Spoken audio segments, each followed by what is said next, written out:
Her eyes, burning with fiery hatred, was fixated on me. She then let out a violent scream. "I hate you!"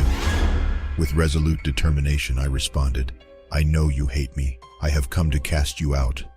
And so the ultimate battle of light and darkness commenced. This video narration may include elements that some might find disturbing. Viewers and/or listeners' discretion is advised. Hi, my name is Lucas, and welcome to Enigmatic Episodes, where we delve into the most spine-tingling stories from the depths of the internet. Each week we select a topic and tell our listeners two hair-raising stories about the subject. One is a chilling creepypasta, a tale that may or may not be true, while the other is an alleged true account based on well-documented cases or news reports, which we present in a gripping narrative format. Details about the stories will be provided after both stories are finished. If you're interested, grab yourself a snack, coffee, or beer, and sit tight as we guide you through hair-raising stories that will make you question what's real and what's not. Our first story for this week is titled, "I Accidentally Exorcised the Wrong Soul." I am a priest in a small village in Serbia. I used to be one. I have quit as I felt I didn't deserve to be a preacher of the Lord's word after the incident. You see, the village was small and peaceful, and of course, as practically any village, it had its fair share of myths and legends. Of course, I never truly believed in any of them. They were just plain superstition, which is of course a sin to believe in, though I don't think that I am in the right spot to talk about rights and wrongs. But it was something you couldn't get rid of. Though I found one of the stories to be believable, and sadly I was proven right. The story was about a young woman that was born with cracking white skin and wounded openings like the mouth, ears, and whatnot. The village folk believed her to be a demon, so they killed her, while refusing to baptize her so that she could not enter heaven and plague it with her demonic spirit. The story goes that her soul still holds anger to that village, even 300 years later, and that she is the cause of every bad thing that ever happens in it. I think I always believed in this story in the back of my mind. The description of her skin sounded exactly like a skin condition I have read about. Though very often every suspicion I had about the legend being real was calmed, as the village folk always blamed her for every little problem they had. It happened so often that it was just another phrase without meaning. Someone's 25-year-old car won't start. Blame the Vrazatina. This would probably mean something like female devil to you English folk. Someone's chicken escaped after they forgot to close the gate. Of course, Vrazatina's fault. Let me ask you a question now. Do you believe in people being possessed by demons? Even as a priest, I have never believed in such a thing. On that day, I was proven wrong. I want to describe the horse manure shop owner's son, Luca, for a bit. He was a young, happy, and a good man. He just turned 22, passed his third year of college in the nearby town, and had a bright future ahead. He really was the kindest soul in the entire village. When his elementary school bully, who to be honest was still an asshole, got kidney failure because of his drinking problems, he donated one of his kidneys to him. He never once missed church since he was 4 years old. He was a prime example of what a Christian should be like. You can expect that we all were confused, as this once good man, overnight, became an arrogant punk, cussing the Lord's name in every sentence. There was one explanation the village folk had. Vrazatina possessed him. Of course, I didn't believe in that one bit. I thought that he maybe had a multiple personality disorder or something like that. I was not sure what, but I was certain that it was a mental illness. Of course, the village folk begged me to come see him and perform an exorcism. I went to the manure shop owner's house just so that they could calm down. I didn't think that the exorcism would actually work. I wanted to perform it and then force them to take him to a doctor. But when I entered Luca's room, where he was strapped to his bed with chains, I had a feeling I never once experienced before. How do you explain the feeling of distance from the Lord? How do you explain the feeling of not feeling Him?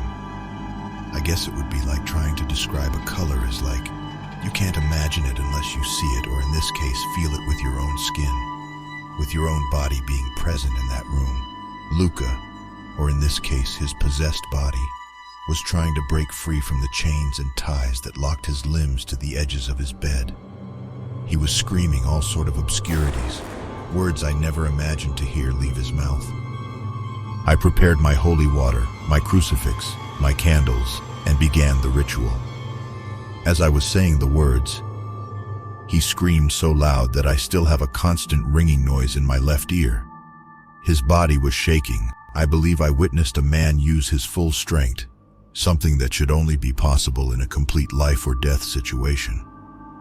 As I was about to end the exorcism, I felt just the slight amount of Luca returning. I felt that a split second before ending the ritual, and when the ritual ended, I felt emptiness like I never felt before. The complete distance and absence of the Lord I felt in that room was much stronger than I felt when I entered that room. I looked at Luca's body, and I felt like I didn't even look at a human. His body looked human. It looked like him, but his eyes were soulless. The body screamed in a pattern I could maybe describe as hellish laughter.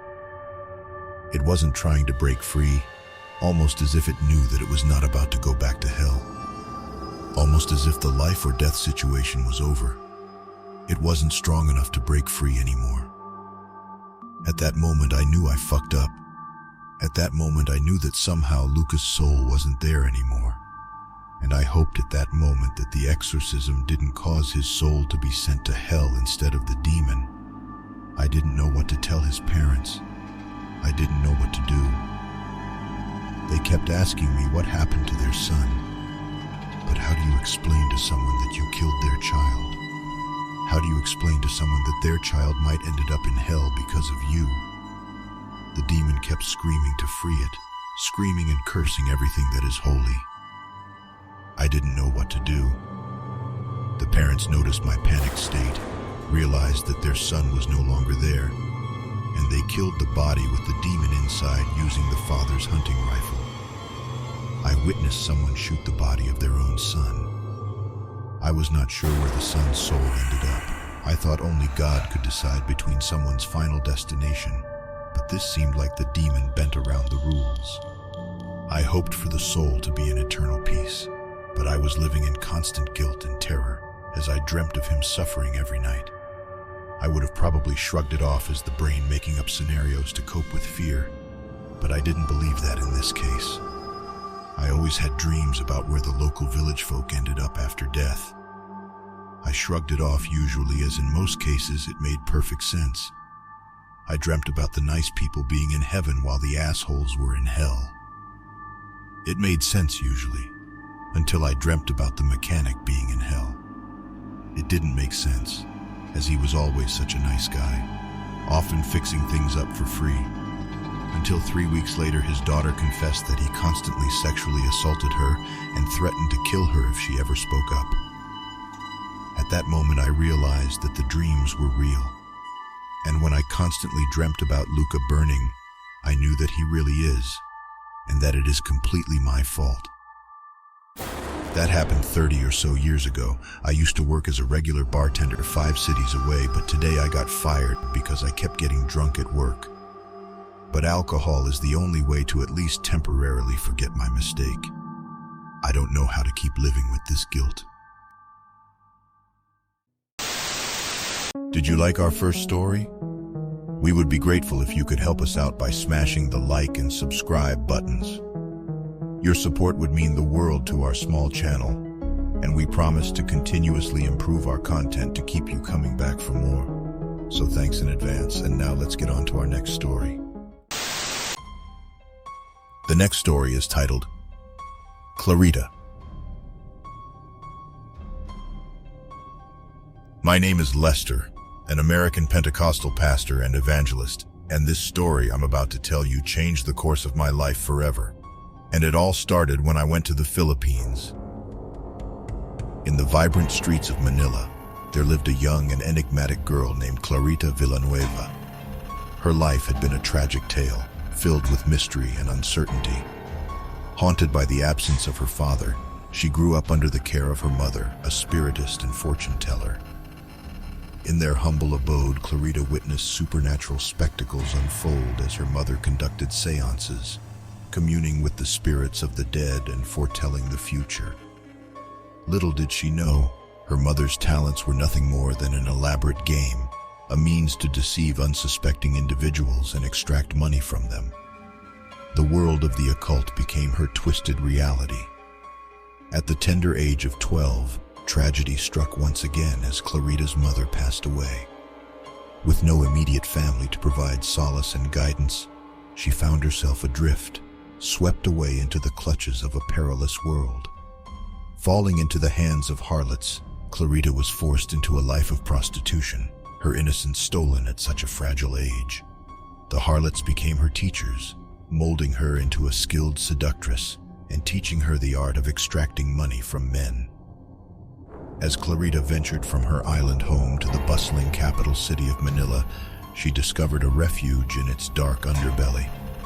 Here, amidst the glittering lights and murky shadows, she thrived. The city offered countless opportunities to lure men into her web of deceit. By the time she turned 17, Clarita had become a regular patron of bars and taverns, entwining herself in the hedonistic pleasures of the night, selling herself for harlotry. However, fate took a sharp turn when, one fateful morning at 2 a.m., Clarita made a grave mistake.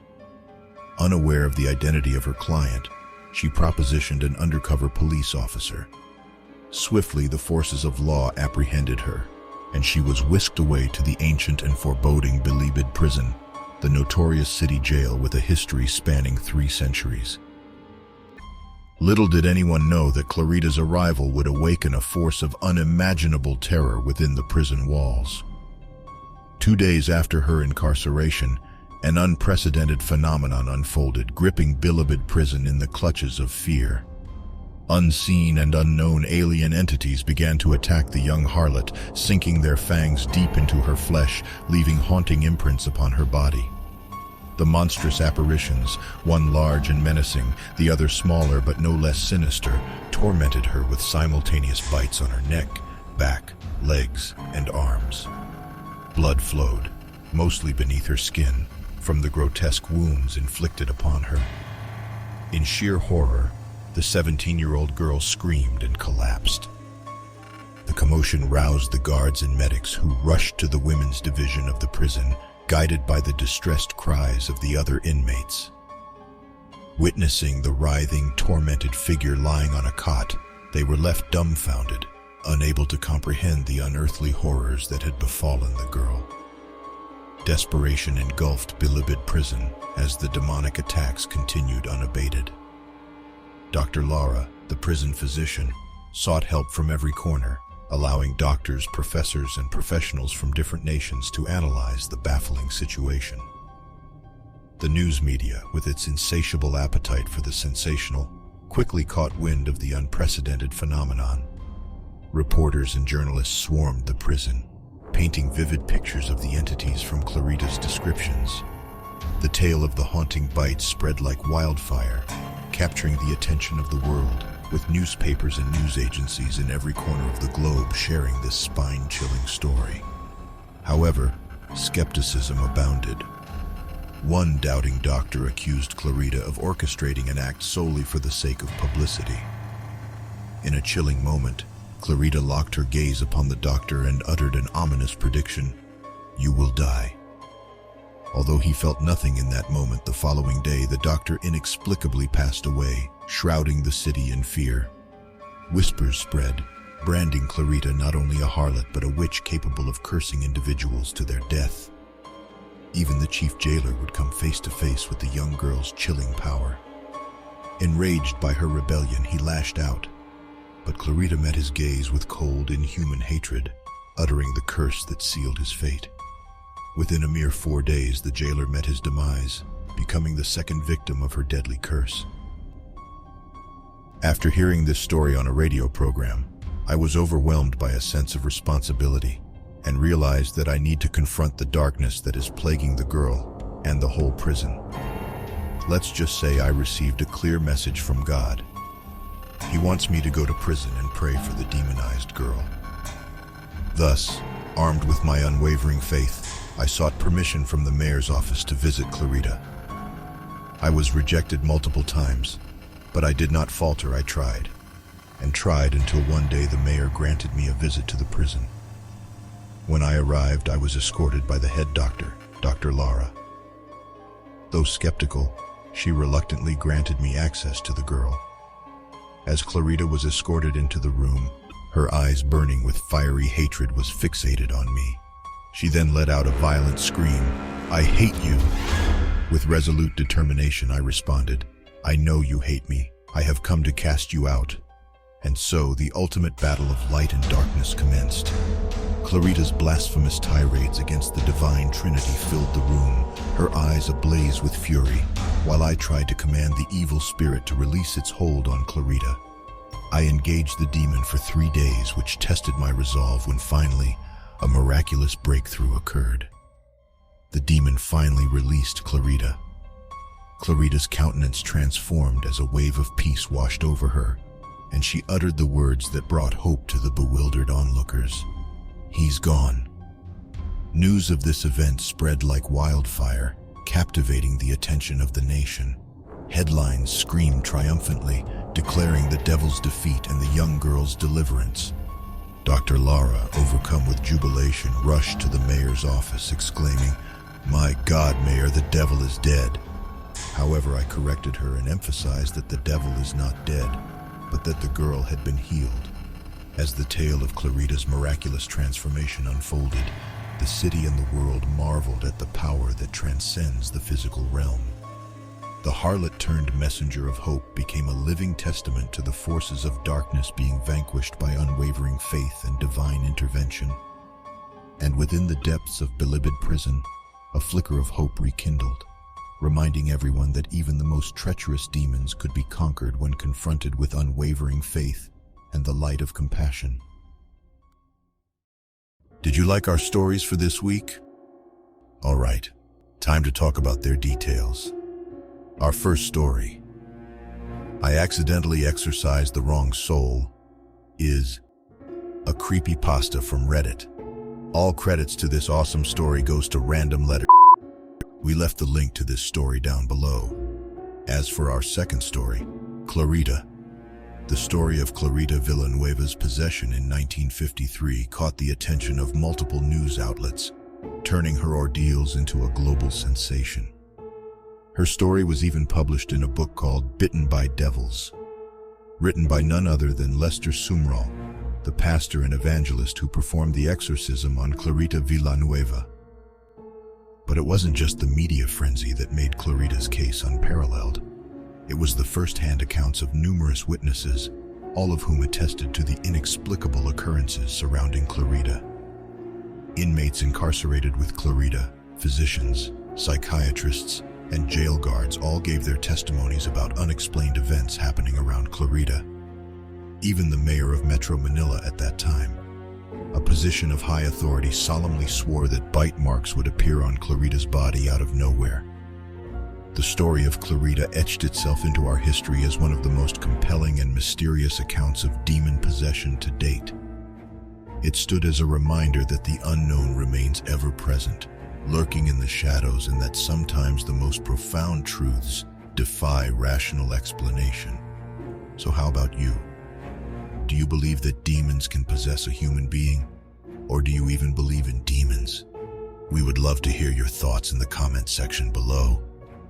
Now, whether you choose to embrace the inexplicable or seek solace in the comfort of logic, the tale of Clarita Villanueva will continue to haunt the annals of history, leaving us all with a chilling reminder that some mysteries are meant to remain unsolved.